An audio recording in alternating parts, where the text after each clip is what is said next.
F75 on an Ecotech Pro, Vaillant Ecotech Pro 24. Usually one or two things. Pressure sensor's faulty, or the pump is faulty. How can you tell which it is? Well, when you reset it, what normally happens if the sensor's faulty is it'll immediately go back to F75. So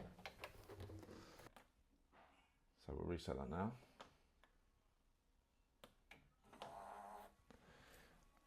What the pressure sensor does in this boiler, it obviously senses pressure, but the other thing it does is it proves the pump is running. It's the pump proving device.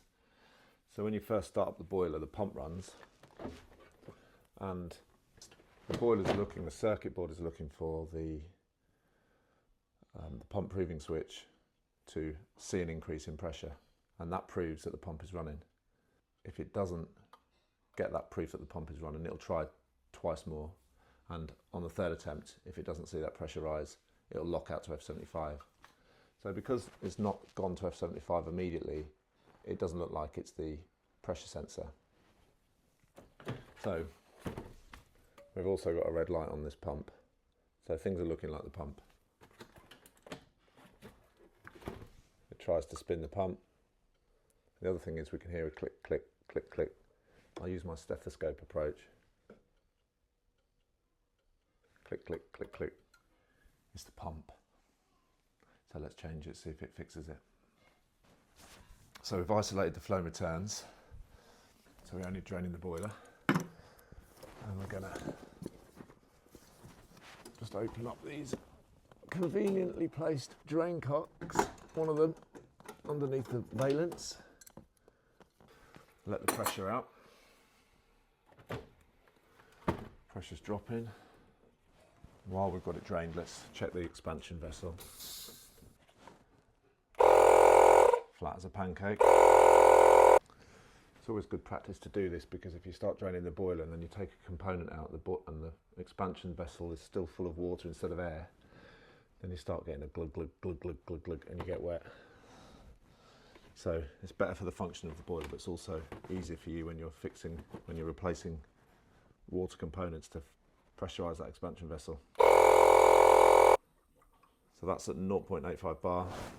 That pressure gauge is on 0, so we know the diaphragm's intact. Know the expansion vessel's in good nick.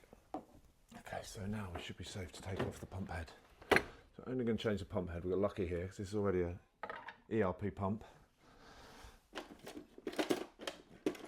If it was the old style pump, we would have to replace the whole body, which is much more of a task.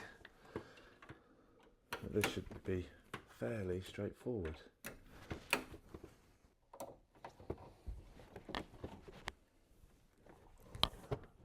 Feeling that impeller is stuck in there, yes. Oh dear.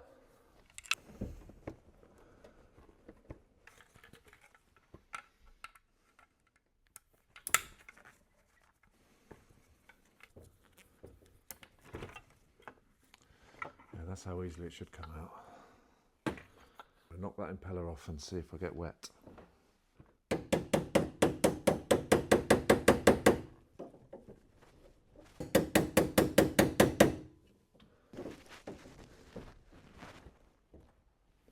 Not bad. That's the second one I've had in 2 days.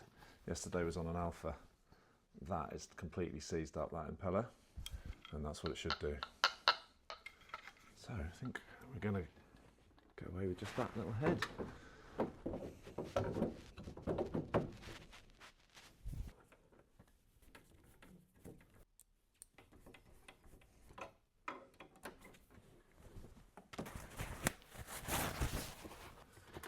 Right then. Okay, no leaks, so let's see if we fixed it.